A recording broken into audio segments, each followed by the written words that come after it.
Very good. All right. So let's go ahead and get this done, right? How do we get all of this done? So today I'm going to start with some basic ideas. I'll give you the syntax, the abstract syntax, and I'll give you some of the semantics, and we'll explore a little bit more of that on Tuesday. All right. So what does the concrete syntax look like? So the concrete syntax looks like this. So I still have anonymous functions.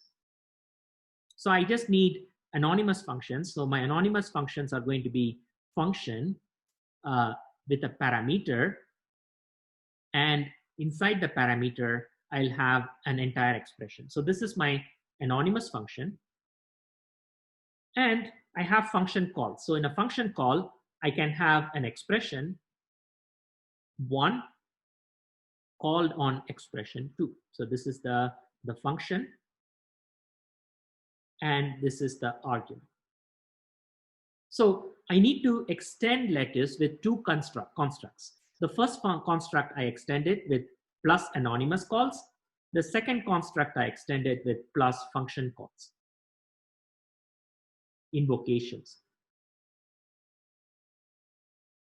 So I won't keep calling it invocations, I just keep calling it function calls, but it's invoking a function and defining a function. So this defines a function, this invokes a function. Those are the two constructs I need on top of my existing letters. So what is existing letters? In existing letters, I have all my usual stuff. I have expressions or constants. I have my identifier, very important. So you can fill out the missing parts. I have my plus, I have my comparison operators, I have my and, or, not operators, all of that. I have my if then else. We've seen all of this. I have my let bindings because that's the only way I can give names to things. So I have my let binding. Let bindings are string, expression, expression. So this is as of last lecture. Today, there are two things I am adding. I am adding a function definition, which is going to define anonymous functions. And I'm adding a function call, which is going to allow us to call functions. Those are the two constructs I'm adding. So for an anonymous function, I need to add three things. So an anonymous function looks like this: function, in concrete syntax, name of the parameter, and inside it, the body of the function, which is an expression, which is the body of the function. So the definition in the abstract syntax has a string. The string is the name of the parameter, and the body of the function is going to be an expr, an expression, full-fledged expression. Likewise, for a function call, I will have an expression, which is going to be the function that I'm going to call. And I have a single argument because that's all I need. All my functions are single argument functions. So this is the argument. So this may be confusing. So let me write down one example or a few examples in concrete syntax and abstract syntax. And you can just see how concrete and abstract correspond to each other. So here is a simple example. Let's take a single anonymous function of x, and then let's do x plus 25. As simple as it gets. So this in abstract world becomes fundef. I remember that my parameter is called x, and then the body of the function is a plus ident of x const 25. Okay, so this bit of abstract syntax completely represents this bit of concrete syntax. Is that okay? Okay, so abstract syntax, remember, I make it minimalistic. I just have to remember all the components that make up a function definition. And there are just two components that make up a function definition. There is the name of the formal argument or formal parameter, that's what we call it, or the formal parameter of the function. And then there's the body of the function, which is just an expression. So you just need a string and an expression. That's all you need. Why just one string? Because functions in Lattice can only have one parameter. Okay, so far? Now, how about a function call? So let's take a different example. Let's take this example. Let's take the example, let foo equals function of x in x plus 25 in foo of 40. So let me just write down this part. This is the function call. How does that look in abstract syntax? Well, this looks like this. Fun call. Fun call has two expressions. So the first expression is ident of foo. And the second expression is const of 40.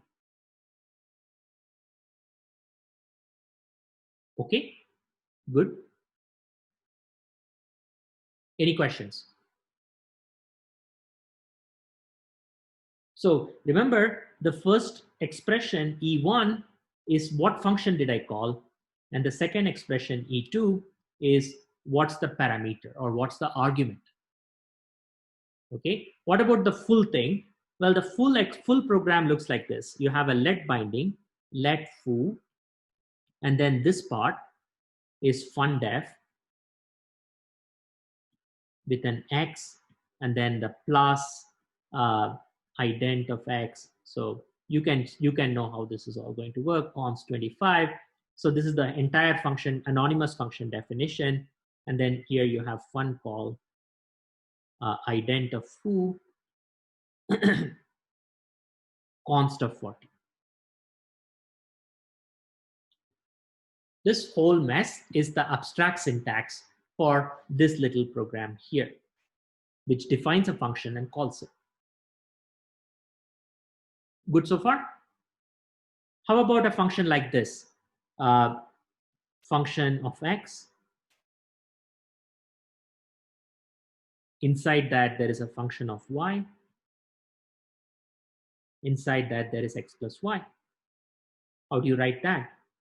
Well, in abstract syntax, this looks like this: fundef of x, and then inner expression is fundef of y, then plus ident of x, ident. I'm not writing out ident, I just wrote id, but you get the idea. Okay, so this is how this kind of function expression will look. How about a function call like this? So last but not least, what happens if you have add 2 of 25 of 45? How do you write this? Well, you write it like this: fun call, and the first expression is fun call, ident, add 2, const 25, const 25. Is that okay?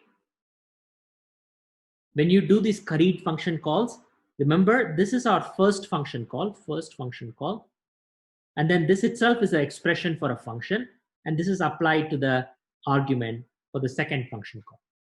All right, okay, so let me go ahead and then talk about how are we going to handle functions. So I'm not going to get done with it today, but that's okay. The next assignment will not really stress you out about function calls too much. Okay, it's still going to be an assignment on let bindings that will be posted tomorrow, mostly on let bindings, a little bit on function calls. We'll talk about that. But how are we going to work with function calls? How are we going to do this? So the idea so far is like this. Remember, in Lattice, we have values, and our values so far have included real numbers. Our values so far have included Booleans, and this very special value called error, which says that your computation went south. Shouldn't say that. Your computation went wrong. All right. Now comes a new value type, which is going to represent functions. Okay, and this value type and this confuses a lot of students. It's a type of value that we are going to call a closure value. Okay, and a closure has 3 arguments. So the first argument is going to be a string or a parameter, name of a parameter. The second argument is going to be an expression, but that's not enough. We need a very special third argument, which is an environment. So a closure is going to be a very special value type, and this is going to be a value type that represents a function. So in our language, functions are going to be represented by a closure. But a closure has three arguments, even though if you look at an anonymous function, it has 2 arguments. So if you look at an anonymous function in our grammar, an anonymous function has a name and an expression. A closure, on the other hand, has 3 things in it. What are the 3 things in it? If you go all the way down, sorry about this, a closure has a name, a string, an expression, it keeps an expression, but it also has an environment. And you may be wondering, what business does a closure have to have an environment? Can you guess why does a closure have an environment?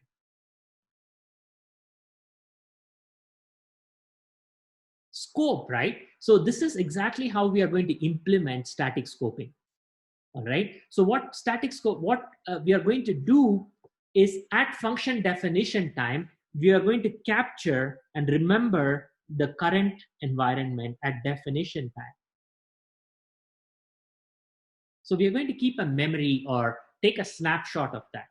And so this is called the captured environment. So we are going to capture an environment and we are going to remember it. And if you're saying, is this how Lettuce does it and not how other languages do it? No, this is how every language that does static scoping has to do it. When you are defining a function, you have to remember the environment that exists when the function definition is encountered by your interpreter for the first time. And then you store that environment, because when the function is called, you have to go back to that environment because things in that environment might have changed. So this is how in our interpreter, we are going to handle code like this, right? If you do let x equals 40 in let foo equals function x, not x, this will shadow, so this makes it moot. Let's do function y plus x in let x equals 40 in let's say foo of 50. So if I wrote code like this, what will happen is the environment is going to work like this. So when I encounter this let binding x equals 40, my environment is going to capture x to 40. When I encounter this function foo is going to become a closure of 3 things, of y. So I'm just explaining ahead how things are going to look. Y plus x, and it's going to do something else. It's going to capture this environment and it's going to remember internally that, hey, x is actually 40. Okay, so foo becomes a closure of 3 things, of y. So it remembers that there is y, it remembers that there is y plus x, and it remembers that, well, x has to map to 40. So this is the captured environment. So I'm going to remember everything at the time I first encountered the function. So next you get to this let binding x is 40, but this x is, sorry, that's a useless program. Why should I shadow something with the same value, right? Let's call this 35. So when I encounter a new let binding with x is 35, this x is 40 gets shadowed and replaced by x is 35. So you get shadowing, but the captured scope inside the function is not being shadowed. That still stays what it is. So when I call foo 50, then I remember that foo is a closure of y plus x, and x is 40. So I'm going to take this environment, and to that I'm going to say, well, x is 40 and y is 50 because this function got called with 50. And under this environment, I'm going to evaluate y plus x, which is going to be 90. So you see how the mechanics of definition and function execution is going to work. What I'm going to do is I'm going to capture the closure. The closure is going to capture the environment, and that's how static scoping is going to work. What about dynamic scoping? It actually turns out to be really, really easy. So easy and so confusing that I won't explain it, but I will show it to you in like a second how dynamic scoping is implemented next lecture. Okay, any questions about closures and static scoping?